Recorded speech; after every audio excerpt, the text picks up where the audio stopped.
Hello everyone, welcome to keep learning by Swapnil sir. आइए question देखते हैं। क्वेश्चन कह रहा है convert 36 kilometre per hour to metre per second. Okay, so 36 kilometre per hour को हम कन्वर्ट करने जा रहे हैं। तो 36 एज इट इज़ वैसे रहेगा। देखो, किलोमीटर को मैं क्या ले सकता हूँ, किलोमीटर को हम लिख सकते हैं 10⁻³ मीटर। ठीक है, और डिवाइड में हावर है, सो 1 हावर को हम कितने लिख सकते हैं, सेकंड में अगर करेंगे तो 60 × 60 सेकेंड।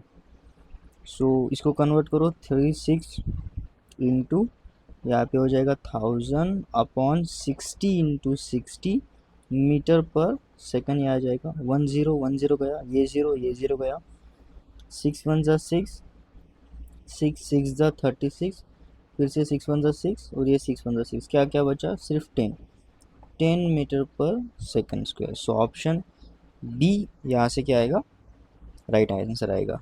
ठीक है, सो आई होप आपको वीडियो सोल्यूशन अच्छा लगा होगा।